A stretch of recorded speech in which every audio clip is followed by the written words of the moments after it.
Bismillahirrahmanirrahim. Assalamualaikum warahmatullahi wabarakatuh. Yang terhormat Bapak Dr. Handes Azwar Khotib, MSI, selaku dosen pembimbing pada mata kuliah Bahasa Indonesia, serta teman-teman kelompok 9 yang saya banggakan. Puji syukur marilah kita panjatkan kepada Allah Subhanahu wa Ta'ala, dan salawat serta salam semoga tetap tercurahkan kepada baginda Rasulullah Muhammad SAW. Adapun topik yang akan kita bicarakan mengenai pada diskusi kali ini yaitu tentang karya ilmiah. Saya Lala Juliana Rizkyani selaku moderator akan membimbing jalannya diskusi ini. Dan saya akan memperkenalkan anggota kelompok 9 diantaranya pertama Asnaura, kedua Surya Mahmuda, ketiga Lala Juliana Rizkyani, dan yang keempat Renaldi Agustin. Rangkaian acara yang akan kita lewati pada diskusi ini antara lain pertama pembukaan, kedua penyajian materi, dan yang terakhir penutup. Acara yang pertama yaitu pembukaan, marilah kita bersama-sama mengucapkan basmalah. Kita memasuki acara selanjutnya yaitu penyajian materi. Saya memberi kesempatan kepada penyaji untuk menyampaikan hasil diskusinya. Oke, terima kasih Lela. Pertama itu pengertian karya ilmiah. Karya menurut Kamus Besar Bahasa Indonesia adalah pekerjaan, hasil perbuatan, buatan, ciptaan, terutama hasil karangan. Sedangkan ilmiah menurut Kamus Besar Bahasa Indonesia adalah bersifat ilmu, secara ilmu pengetahuan, memenuhi syarat kaidah ilmu pengetahuan. Jadi, karya ilmiah adalah sebuah tulisan atau karangan yang mengkaji suatu masalah tertentu dengan berlandaskan ilmu pengetahuan. Menurut Brotowijoyo, karya ilmiah adalah karangan ilmu pengetahuan yang menyajikan fakta umum dan ditulis secara metodologi penulisan yang baik dan benar, dan dapat dibuktikan benar tidaknya. Lebih lanjut, beliau mengemukakan bahwa karya ilmiah harus ditulis secara konkret, gaya bahasa yang formal, dan kata-katanya teknis. Selanjutnya, dalam menulis karya ilmiah, itu ada tujuannya. Yang pertama itu, memberikan pemahaman terhadap penulis agar dapat berpikir secara logis dan ilmiah dalam menguraikan dan membahas suatu permasalahan serta dapat menuangkannya secara sistematis dan terstruktur. Kemudian, bertujuan untuk menyampaikan sebuah gagasan kepada kalangan tertentu. Dan untuk memenuhi tugas yang diberikan guru atau dosen, sebagai persyaratan dalam studi dengan memecahkan masalah melalui karya ilmiah. Selanjutnya, terdapat syarat-syarat karya ilmiah, yaitu yang pertama, original atau asli. Dalam karya ilmiah ini, penulis diharapkan dapat membuat karya tulis yang dikuasai dan karya tersebut merupakan karya asli penulis dan bukan ciplakan ataupun menduplikasi. Selanjutnya, ilmiah, yang berarti berdasarkan dengan ilmu pengetahuan, sistematis, tersusun sesuai dengan aturan dan kaidah penulisan karya ilmiah. Yang ketiga, konsisten, yaitu yang dihasilkan harus memperlihatkan konsistensi pemikiran yang utuh, baik secara keseluruhan maupun hubungan antar bab bagian karya tulis yang disajikan. Kemudian bermanfaat dapat dirasakan manfaatnya bagi pembaca maupun penulis. Yang terakhir, membuat gagasan yang digabungkan berdasarkan data atau fakta yang didapatkan atau disajikan. Selanjutnya itu akan dilanjutkan oleh Surya Mahmuda.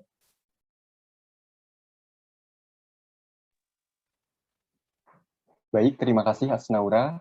Selanjutnya yaitu saya akan menjelaskan mengenai manfaat karya ilmiah. Adapun manfaat yang didapatkan dalam karya tulis ilmiah, diantaranya yaitu, pertama, dapat mengembangkan dalam bidang menulis, dan juga dalam pemahaman membaca untuk mencari teori-teori atau mengutip dari berbagai jurnal dan juga sumber. Lalu yang kedua, sebagai sarana pengembangan pemikiran. Dukungan ini sebagai pembiasaan diri untuk membedakan dan menyadari antara gagasan atau pemikiran dengan segala hal tentang dunia nyata, tentang peristiwa di sekitar, bahkan tentang berbagai keadaan atau kondisi apapun. Lalu yang ketiga yaitu mengetahui dan memahami konsep dasar karya ilmiah, teori, konsep, dan langkah-langkah penyusunan penulisan karangan ilmiah. dan unsur-unsur karya ilmiah yang sistematis. Lalu dapat menguasai karya ilmiah sesuai dengan sistematis, disusun berdasarkan aturan yang sesuai dengan kaidah-kaidah. Dan yang terakhir yaitu sarana untuk membantu mengungkap sikap kita terhadap suatu masalah. Melalui kegiatan menulis, kita akan memperoleh kejelasan letak atau kedudukan kita di tengah-tengah permasalahan yang dikaji. Lalu selanjutnya yaitu ciri-ciri karya ilmiah. Ada beberapa ciri yang harus dipahami dalam sebuah karya ilmiah, di antaranya yaitu pertama, harus objektif. Objektif di sini yaitu pembahasan suatu hasil penelitian dari fakta yang objektif, harus sesuai dengan data yang akan diteliti. Jadi fakta atau data yang disampaikan sesuai pada kenyataannya dan tidak dipalsukan atau dimanipulasi. Lalu selanjutnya yaitu sistematis dan metodis, artinya runtut. Uraian sebuah karya ilmiah itu enak dibaca, mulai dari pendahuluan, perumusan masalah, teori data, hingga penarikan kesimpulan begitu jelas kaitan antara satu dengan yang lainnya. Lalu yang ketiga ialah netral. Kenetralan ini bisa terlihat pada setiap pernyataan atau penilaian, bebas dari kepentingan tertentu, baik kepentingan pribadi maupun kelompok. Oleh karena itu, pernyataan-pernyataan yang bersifat mengajak, membujuk, atau mempengaruhi pembaca perlu dihindarkan. Selanjutnya yaitu logis. Kelogisan ini bisa dilihat dari pola nalar yang digunakannya, pola nalar induktif atau deduktif. Jika bermaksud menyimpulkan suatu fakta atau data, digunakan pola induktif. Sebaiknya, jika bermaksud membuktikan suatu teori atau hipotesis, digunakan pola deduktif. Lalu, tidak maksudnya kata-kata yang digunakan tidak berlebihan, alias hemat kata-katanya atau tidak berbelit-belit, atau langsung tepat menuju sasaran. Dan yang terakhir yaitu penggunaan bahasa baku di sini berarti memuat berbahasa yang benar, baik dalam kata dan paragrafnya, agar pembaca tidak jadi kesalahpahaman dalam mengartikan. Selanjutnya yaitu akan dijelaskan oleh teman saya, yaitu Rinaldi. Ya, baik. Terima kasih, Surya Mahmuda. Berikutnya akan kita lanjutkan dengan materi jenis karya ilmiah. Pada prinsipnya, semua karya ilmiah adalah hasil dari suatu kegiatan ilmiah. Dalam hal ini, yang membedakan hanyalah materi, susunan, tujuan, serta panjang pendeknya karya tulis ilmiah tersebut. Berikut ini adalah jenis macam karya ilmiah. Yang pertama ada makalah. Makalah adalah karya tulis ilmiah yang menyajikan pembahasan suatu masalah berdasarkan data di lapangan yang bersifat empiris objektif. Berikutnya ada paper atau karya tulis. Paper ada khusus untuk makalah di kalangan akademisi atau mahasiswa dalam kaitannya dengan pembelajaran dan pendidikannya. Yang ketiga ada praskripsi. Praskripsi adalah karya tulis ilmiah pendidikan yang digunakan sebagai persyaratan mendapatkan gelar sarjana muda. Berikutnya, yang keempat ada skripsi. Skripsi adalah sebuah penelitian yang dilakukan berdasarkan observasi atau penelitian laboratorium yang digabung dengan pendapat sendiri dan pendapat orang lain. Berikutnya, yang kelima ada tesis. Tesis adalah karya ilmiah yang menyajikan temuan baru dengan melakukan penelitian sendiri. Tesis ini juga adalah tulisan yang lebih mendetail daripada skripsi. Yang terakhir ada disertasi. Disertasi adalah karya ilmiah yang menyajikan suatu dalil dan dibuktikan sendiri oleh penulis. Disertasi ini disusun sebagai tugas akhir untuk meraih gelar doktor. Berikutnya ada perbedaan karya ilmiah dan karya non-ilmiah. Karya ilmiah adalah tulisan yang berisi gagasan atau membahas suatu masalah yang dikaji berdasarkan hasil observasi dan fakta yang didapatkan serta dapat dipertanggungjawabkan. Sedangkan karya non-ilmiah adalah tulisan yang menyajikan fakta hasil pribadi dan juga umumnya menggunakan bahasa sehari-hari. Berikut adalah perbedaan-perbedaan antara karya ilmiah dan karya non-ilmiah. Yang pertama, karya ilmiah disusun secara sistematis, metodis. Di sini metodis yang artinya itu sesuai dengan metode yang sudah disusun secara rinci serta memperhatikan prinsip-prinsip keilmuan. Sedangkan karya non-ilmiah tidak disusun secara sistematis dan lebih menonjolkan cerita dibanding faktanya. Berikutnya, yang kedua, karya ilmiah merupakan suatu pembahasan hasil penelitian atau faktual objektif. Faktual objektif adalah adanya kesesuaian antara fakta dan objektif yang diteliti. Sedangkan karya non-ilmiah sangat bervariasi pada topik dan cara penyajiannya, tetapi isinya didukung juga dengan fakta subjektif atau fakta pribadi. Yang berikutnya, karya ilmiah biasanya dituliskan menggunakan bahasa yang formal, serta sesuai dengan kaidah kebahasaan. Sedangkan karya non-ilmiah menggunakan bahasa non-formal, atau biasanya menggunakan gaya bahasa yang populer. Berikutnya akan disampaikan kembali oleh Lela Juliana Rizky. Dipersilakan. Baik, Renaldi, terima kasih. Sekarang saya akan menjelaskan mengenai sistematika karya ilmiah. Sistematika penulisan karya ilmiah terdiri dari serangkaian narasi, eksposisi, deskripsi, dan dokumentasi juga harus memiliki sejumlah hal yang mendukung alur pikir di dalamnya.